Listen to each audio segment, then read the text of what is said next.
오늘도 바쁘니 빠르게 알아볼게요. 1912년에 대서양에 침몰했던 타이타닉호 아시죠? 이번에 그곳을 관광하러 내려간 잠수정 하나가 실종되는 사건이 벌어졌습니다. 이 잠수정과 함께 실종된 사람은 저 잠수정 업체인 오션게이트의 CEO 스톡턴 러시, 우주여행도 다녀온 억만장자 사업가 해미시 하딩, 프랑스의 심해 탐험가이자 타이타닉호 전문가 포랑니 나르졸레, 파키스탄 대기업 앵그로 코퍼레이션의 부회장 샤자다 다우드와 그의 아들, 이렇게 총 5명입니다. 일단 이들처럼 심해 속에서 실종된 경우 바다 위에서 표류된 것보다 몇 배는 더 발견 가능성이 낮은데 산소나 식량이 제한적인 건 물론이고 깊이 때문에 GPS나 라디오 장비조차 사용할 수 없기 때문이죠. 어쩌다가 실종이 된 걸까? 타이탄호는 타이타닉호의 침몰수역 근처에서 자망을 시작해 2시간 30분에 걸쳐 타이타닉호에 도착할 예정이었습니다. 근데 1시간 반 만에 연락이 두절됐고 관광 종료 시간이 지나도 올라오지 않자 그제야 실종 신고를 한 겁니다. 실종된 잠수정을 발견하기 전까진 정확한 원인은 알 수 없지만 잠수하는 과정에 선체가 파손돼서 전원이 그 자리에서 사망했거나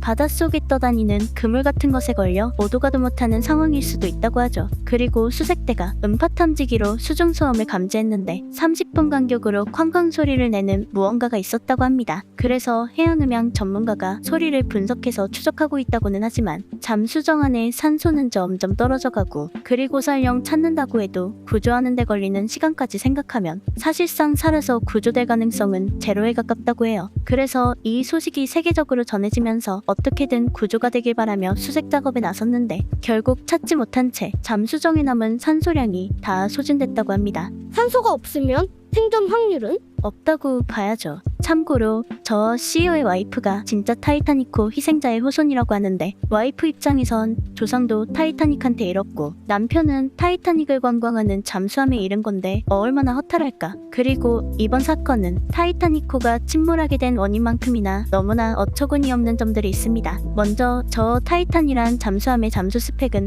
수심 약 4,000m로 타이타닉이 침몰해 있는 3,800m까지 도달할 수 있게 설계된 잠수함이라고 소개됐는데 근데 알고 보니 저 잠수 스펙부터가 구라였다고 합니다. 해당 잠수정회사 직원의 내부 폭로에 따르면 이번에 실종된 잠수정은 황당할 정도의 원가 절감으로 인해 심각하게 부실하게 설계된 잠수정이었고 바닷속을 들여다볼 수 있게 부착해놓은 유리도 꼴랑 1300m 수심까지밖에 못 버티는 유리라고 하죠. 그니까 애초부터 타이타닉이 침몰한 수심까지 들어가지도 못할 스펙이었던 거죠. 거기다 내부 구조까지 허술하기 짝이 없는데 말이 5인승이지 좌석조차 없어서 그냥 고무 매트 바닥에 대충 쭈그려 앉아있어야 하고 공간이 좁아서 화장실도 없고 잠수정에 달린 조종기는 컴퓨터 하나랑 연결된 구형 로지텍 게임패드를 개조해서 만든 허접한 컨트롤러가 전부라고 합니다. 아니, 회사 CEO의 대기업 부회장에 억만장자까지 탔다면서 어떻게 그따위 잠수정을 타고 내려갔던 거야?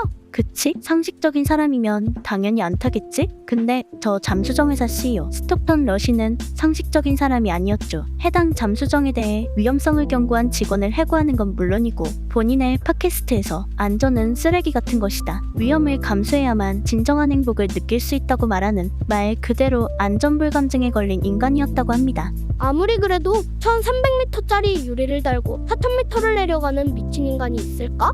미국은 파운드나 마일, 피트 단위를 쓰는데 1300m를 피트로 환산하면 약 4000피트가 나옵니다. 그래서 단순히 4000이란 숫자만 보고 4000피트를 4000m로 헷갈린 거 아니냐는 이야기도 나오는데 만약 저게 진짜 이유면 정말 세상에 둘도 없는 다윈상 후보일 텐데 아마 이건 웃자고 하는 소리 같고 진짜 이유와 원인은 인양해보기 전까진 모르는 일입니다.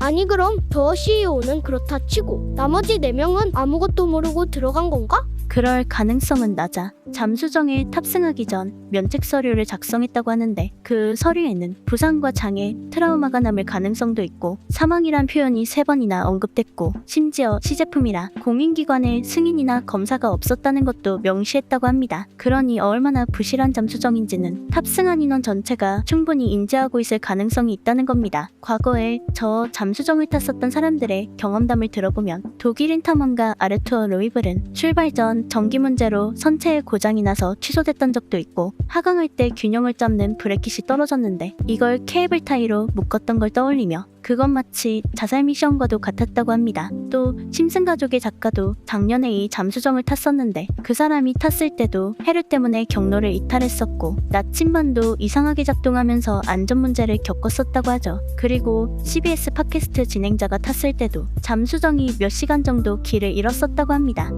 그니까 이번 사건이 발생한 근본적인 원인은 기본적인 스펙도 딸리는데 장비도 부실하고 여러 번 안전 문제가 발생했는데도 개선하지도 않고 주변에서 위험하다고 해도 씹어버리고 안전은 쓰레기 같은 것이라며 만약 당신이 그저 안전하기를 원한다면 침대에서 일어나지 말고 차에 타지 말고 아무것도 하지 말라던 회사 CEO가 자신의 오만한 실험적 스릴감을 충족하려다가 다른 사람 목숨까지 끌고 들어간 겁니다. 그래서 오늘의 남길 한마디 제발 저거 수색하다가 또 침몰하는 일만 없기를.